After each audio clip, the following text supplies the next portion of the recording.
역사 프로젝트 학습 팩션 만들기.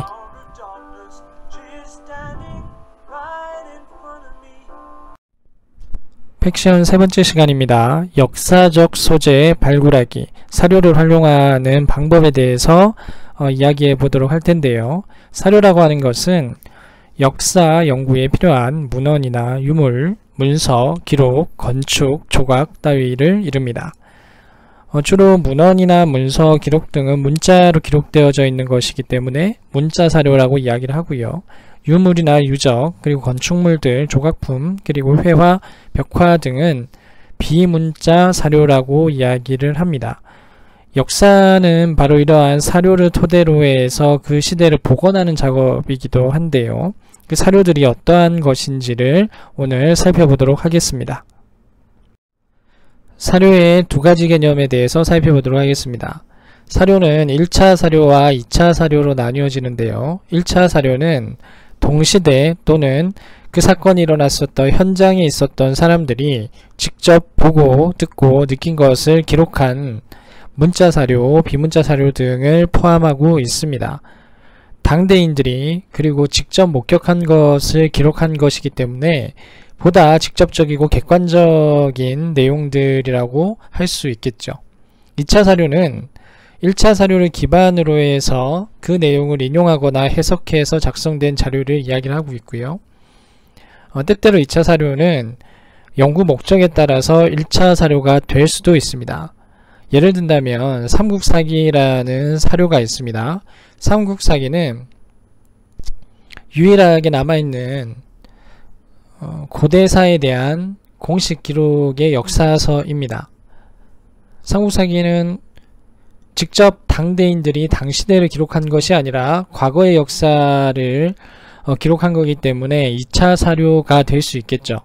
2차 사료인 동시에 삼국사기가 쓰여졌었던 시대, 그리고 인물, 그리고 고려시대의 역사서가 가진 의미 등을 파악을 할 때는 삼국사기는 1차 사료로서도 활용 가능합니다.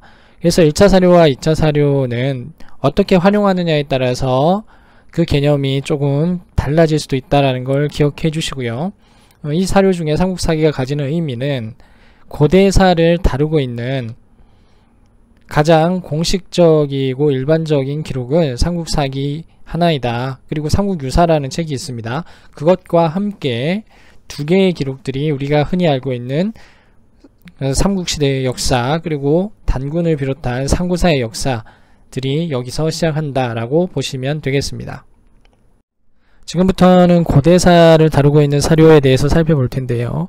고대사를 다루고 있는 사료는 문자 사료로는 삼국사기와 삼국유사 두 개밖에 없습니다. 단군 시대를 비롯해서 상고사라고 불려지는 시대와 삼국시대까지의 역사를 담고 있는 내용들이고요. 그 수천 년의 시대를 이 두 개의 책으로 전달받기 때문에 내용적인 면이나 그 시대의 여러가지 측면들을 상상력을 통해서 복원해내는 작업들이 많이 필요로 한 부분이기도 합니다. 이러한 부분들은 중국 측 사료를 통해서 보완을 하는데요. 중국 측 사료들은 분량면에서는 꽤 많이 우리가 보완할 수 있는 여지들이 있는데, 문제는 중국 측 시각에서 변방에 있는 고구려 백제 신라부터 해서 고조선의 사람들을 묘사하고 기록하고 있기 때문에 그들이 가진 특유의 시각과 왜곡되고 폄훼한 해석들이 담겨져 있습니다. 따라서 비판적으로 그 시대의 기록들을 살펴볼 필요가 있다라는 것이고요. 그리고 세 번째로는 유물, 유적 등 비문자 사료들을 통해서 삼국사기와 삼국유사, 그리고 중국 측 기록의 문자 기록들의 신빙성과 실제성들을 비교 대조하면서 그 시대의 모습들을 복원할 필요성이 있는 것이겠죠.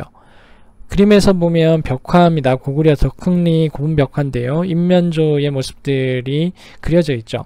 평창올림픽 때 바로 이 인면조를 복원시켜서 고구려가 가지고 있는 웅대한 정신을 그 올림픽 정신과 연계해서 스토리를 구성했었던 적이 있습니다.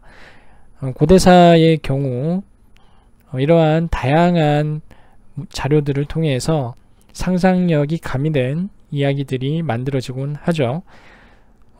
이제 이어서 그 고대사를 다루고 있는 픽션 작품들이 어떤 것이 있는가를 살펴보도록 하겠습니다.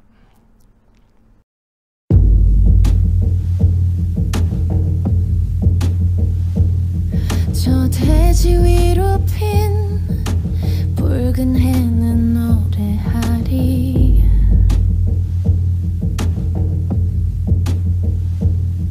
저 강은 휘돌아 검푸른 바다는 춤을 추리.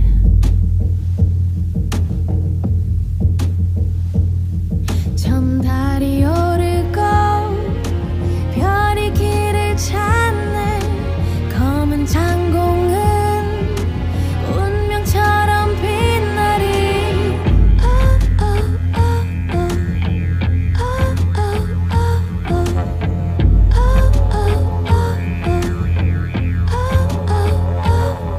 어둠이 깨지고 동이 타오르네. 찬란한 신은 들불처럼 번지리.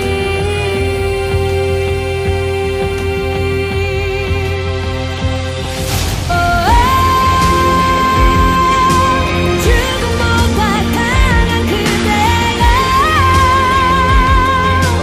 굿소리를 멈추게 하라. 온 세상이 그댈 맞으리.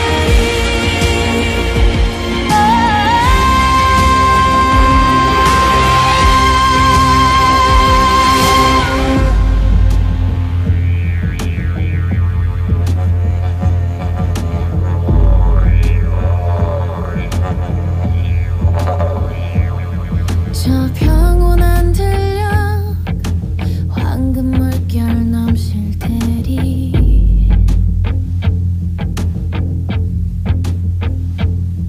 이 생명의 유동 먼 시간 흘러 숲이 되리.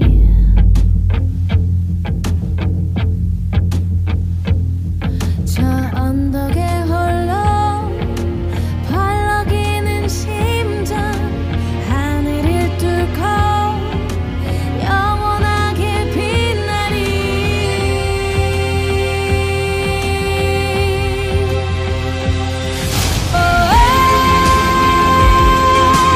전혀 꿈을 삼킨 그대여 거친 바람 잠들게 하라. 이 세상을 품에 안으리.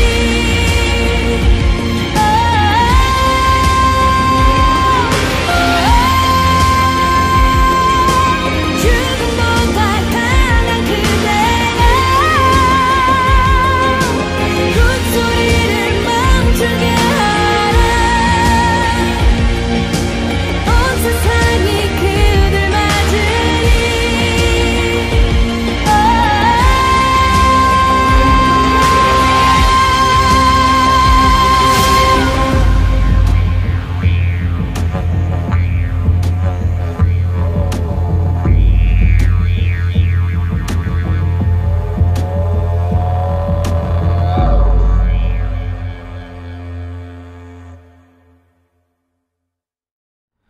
살펴본 영상은 최초로 상고사를 다루고 있는 픽션 작품인 아스달 연대기라는 작품인데요. 아스달 연대기는 단군 신화의 이야기를 픽션 작품으로 재구성한 것입니다.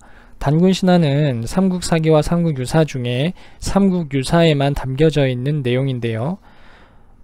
삼국사기의 경우 국가 차원에서 만들어진 것이고요. 유학자들이 만들어서 기록한 것이기 때문에 신화에 대한 이야기는 포함되어져 있지 않습니다. 믿기 힘들다는 것이죠. 단군 신화의 내용을 액면 그대로만 보면 사실상 합리적으로 믿기 힘든 부분들이 많습니다. 하지만 그것들은 대부분 다 비유죠. 단군 신화의 이야기에서 나오는 단군과 그리고 단군이 만들어가는 부족연맹 국가의 모습들이 아스달 연대기에서는 아주 잘 묘사되어 가고 있는데요. 부족연맹체에서 왕의 존재가 등장하게 되고 계급이 탄생하면서 국가라는 새로운 공동체가 형성되는 과정을 신화라는 이야기 속에서 이끌어내고 그것을 그럴듯한 이야기로 만들어냈던 작업이 아스달 연대기라고 할 수 있습니다. 그러면 그 내용 조금 더 구체적으로 살펴보도록 하겠습니다. 아스달 연대기에는 세력족의 타곤이라는 인물이 주인공으로 등장을 하죠. 그리고 그와 대적관계에 있는 와한 부족의 은섬이라는 인물이 등장하는데요. 와한 부족의 은섬보다 더 중요한 포인트는 타냐라는 인물입니다. 세력족은 북쪽 북지역 북방으로부터 만주 일대 그리고 반도 지역으로 이주해온 이주민족이고요. 시족의 어머니라고 불려지는 타냐, 와한족은 본래부터 존재했었던 토착부족이라고 할 수 있습니다. 타냐와 타곤이 결합하게 되면서 단군완검이라는 새로운 존재가 등장하게 되는데요. 이 이야기는 북방민족인 환인족이 등장하게 되면서 토착부족이었던 곰을 토템으로 하고 있는 부족과 호랑이를 토템으로 하고 있는 부족들과의 갈등 관계가 형성이 되는데요. 곰을 토템으로 하고 있는 부족은 환인 부족과 결합하게 되면서 우리 역사의 무대를 형성하게 되고요. 호랑이를 토템으로 하고 있는 부족은 갈등 관계 속에 있으면서 나중에 추출이 되는 부족이죠. 그리고 해족이라고 불려지는 새로운 부족이 등장하는데요. 이 부족은 철제 무기 기술을 가지고 있는 부족입니다. 나중에 고조선 이후에 부여족과 그리고 백제, 고구려의 역사와 연계되는 사람들의 이야기이기도 합니다. 부여의 왕시성이 부여시인 동시에 해시이기도 했었죠. 그러한 내용들의 모티브들이 이 드라마에 작동하고 있다라고 보시면 되겠습니다. 단군신화의 내용을 잠깐 살펴보도록 하겠습니다. 옛날 옛적이죠. 환인의 아들 환웅은 인간 세상에 관심을 가졌다. 환인부족인데요. 환인부족들은 하늘에서 내려왔다는 거죠. 일종의 선민의식을 가지고 있는 부족이라고 할 수 있고요. 이들은 풍백우사 운사를 지니고 있다라고 이야기를 했는데 선진적인 농업기술을 보유하고 있는 부족이라고 볼 수 있습니다. 이들이 태백산 신단수로 내려왔다고 했는데요. 여기는 지금 우리 민족이 살고 있는 지역이고요. 이들이 이주해 왔다는 걸 보여주고 있습니다. 곰과 호랑이들이 있었죠.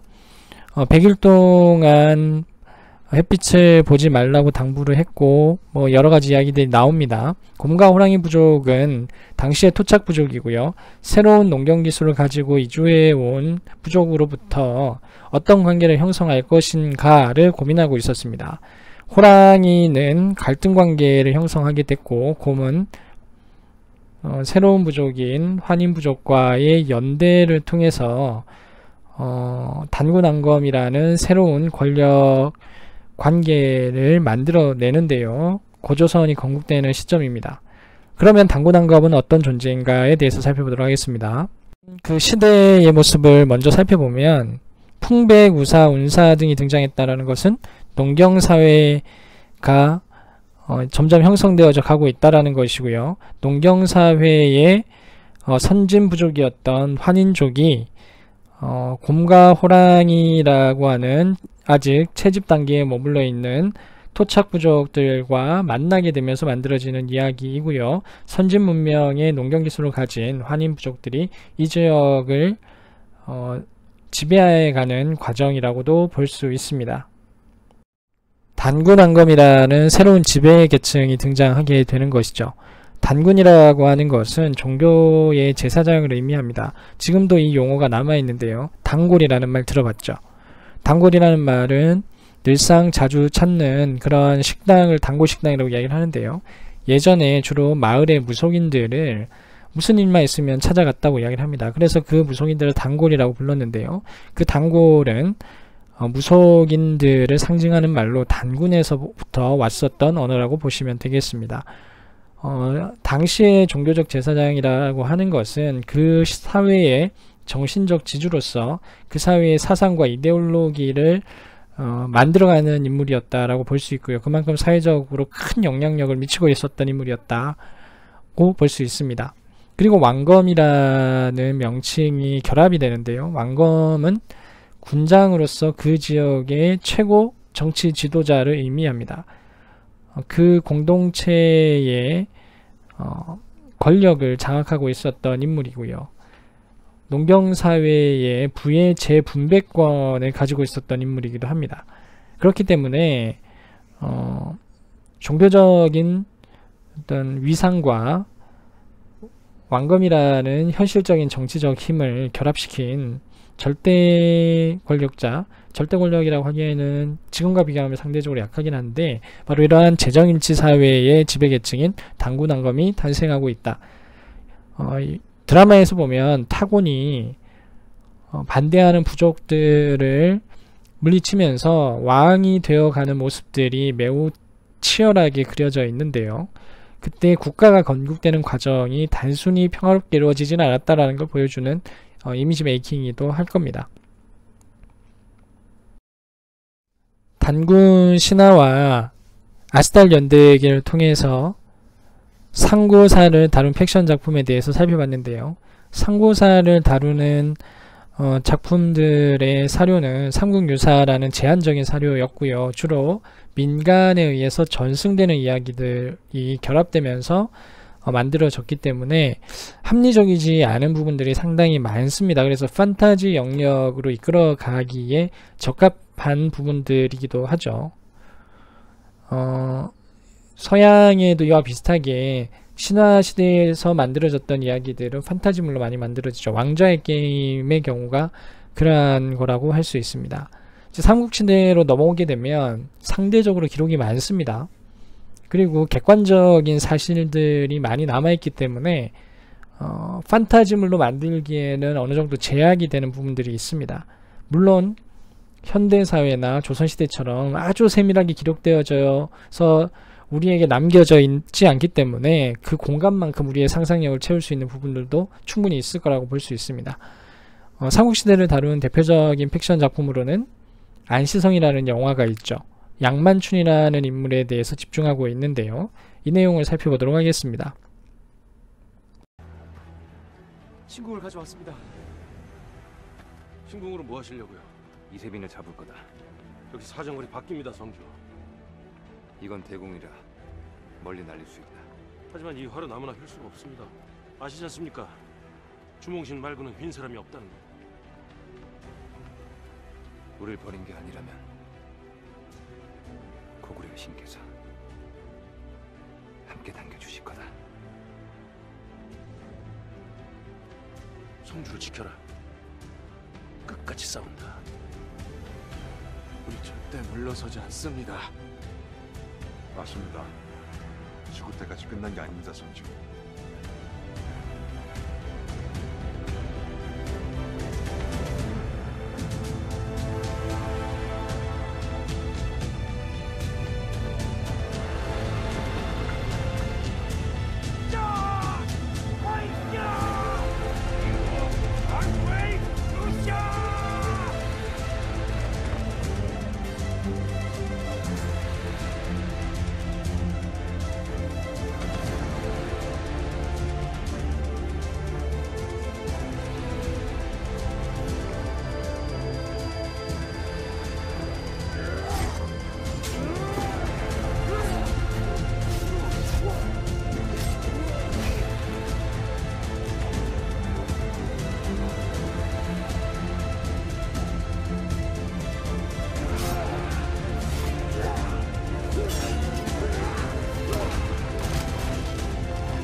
하게 하소서. 이 화살을 날려 주소서.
시성이라는 영화에서 가장 큰 쟁점은 양만춘이라는 인물인데요. 양만춘은 과연 실존했던 인물이었을까요? 실존했던 인물이라는 증거를 찾으려면 역사적 사료 속에 그의 이름이 나와야 되겠죠. 과연 실존했던 인물인가 한번 살펴보도록 하겠습니다. 안시성에 대한 내용에 대해서 간단히 살펴보면요. 기록에는 연개소문과 영유왕 사이의 사이가 별로 좋지 않았습니다.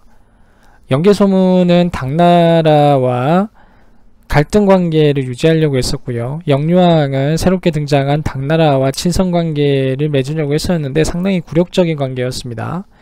이러한 정치적 입장의 갈등으로 인해서 연개소문이 영유왕을 제거하고 군사 쿠데타를 일으켜서 새로운 왕인 곡토각시왕 보장왕을 왕으로 대립시킵니다. 당나라는 당나라와 친하게 관계 개선을 하려고 했었던 영유왕이 신하에 의해서 살해되었다는 소식을 듣고 그것을 명분으로 해서 고구려를 침공해 오는데요. 구실이 필요했었는데 때마침 구실이 생긴 거죠. 당나라는 수나라가 고구려에게 패배했었던 과정들에 대해서 잘 알고 있었고요. 그래서 평양성을 직접 공격하는 것이 아니라 고구려의 외곽에 있는 성들을 하나하나 차지하면서 압박해 옵니다. 안시성이 요동전선의 마지막 보류였었는데요. 여기가 뚫리게 되면 고구려는 완전히 무너지게 되는 상황이었었죠. 달리 이야기하면 당나라군에 있어서 안시성만 뚫으면 고구려를 점령할 수 있는 상황이었습니다. 당태종은 사활을 걸고 여기 싸움을 시작을 하는데요. 고구려는 산성이었기 때문에 방어에 매우 유리했습니다. 그래서 당태종은 조금 더 높은 위치에서 안시성을 공격하기 위해서 흑산을 쌓게 돼요.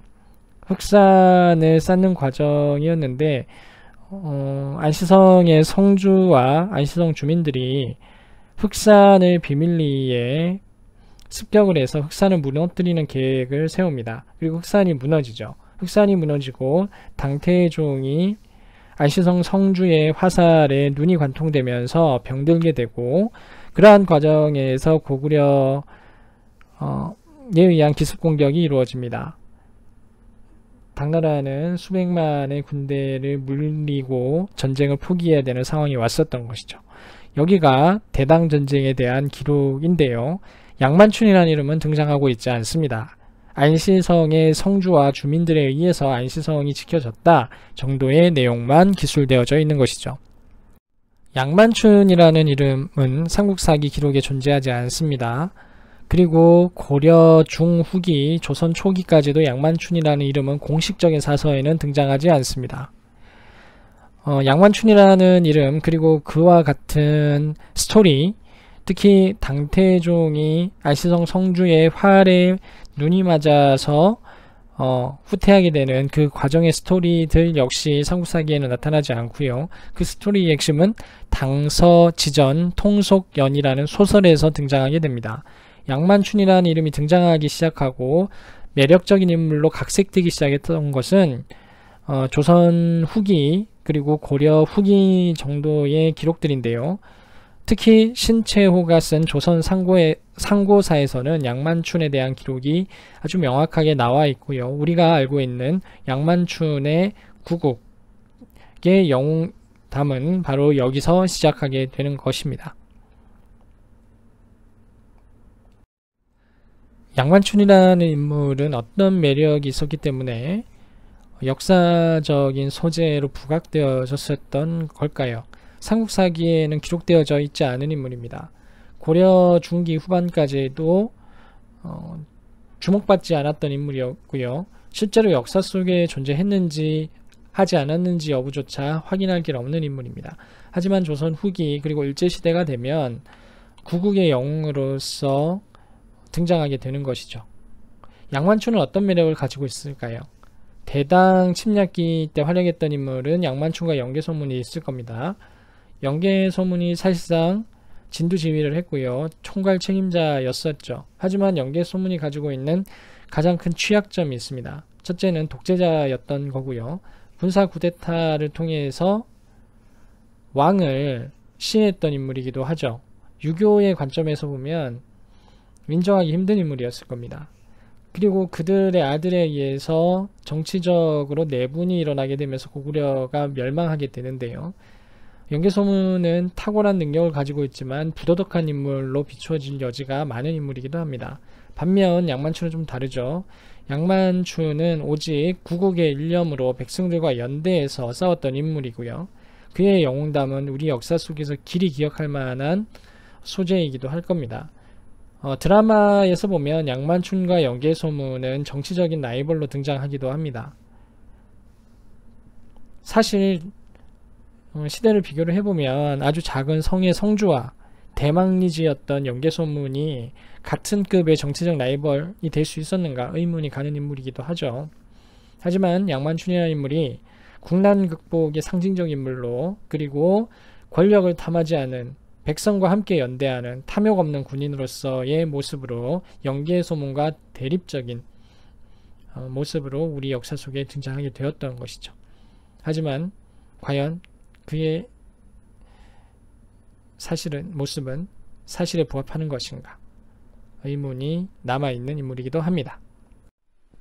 우리가 진행하는 픽션 프로젝트는 사실과 허구의 경계 속에서 진행이 되고 있죠. 사실을 토대로 하되 매력적인 이야기를 상상력을 통해서 만들어내는 작업인데요. 사실이라고 하는 것은 그 이야기의 뼈대가 되는 것이기 때문에 매우 중요하겠죠. 사실을 담고 있는 사료, 그 사료를 어떻게 발굴해내고 어떻게 다루느냐에 따라서 픽션의 작품의 질 또한 달라질 겁니다. 오늘은 고대사의 픽션 작품들을 살펴봤고요. 고대사가 가지는 사료의 가장 큰 특징은 사료 자체가 매우 부족하다라는 겁니다. 그리고 매우 느슨하게 해석될 수 있을 정도로 사료들이 작성이 되어져 있기 때문에 그만큼의 창의적인 상상력이 개입할 여지가 크다는 것이기도 하죠. 하지만 지나친 상상력, 지나친 판타지는 사실 자체를 왜곡시킬 수 있고요. 전혀 다른 맥락과 이야기에서 사실을 훼손할 수도 있을 겁니다. 따라서 고대사를 다루는 픽션 작업이 진행이 될 때 여러분들은 더 사료에 대해서 깊이 있게 바라보고 고민할 필요가 있을 겁니다. 오늘은 고대사의 사료에 대해서 살펴봤고요. 다음 차시에서는 고려시대와 조선시대에 대해서 살펴볼 겁니다. 훨씬 더 많은 사료와 촘촘한 이야기들이 담겨져 있는 상대적으로 창의력의 영역들이 개입하기에 공간이 부족한 그 시대의 내용들을 어떻게 다룰 것인가에 대해서 이야기해 보도록 하겠습니다. 활동과제 1입니다.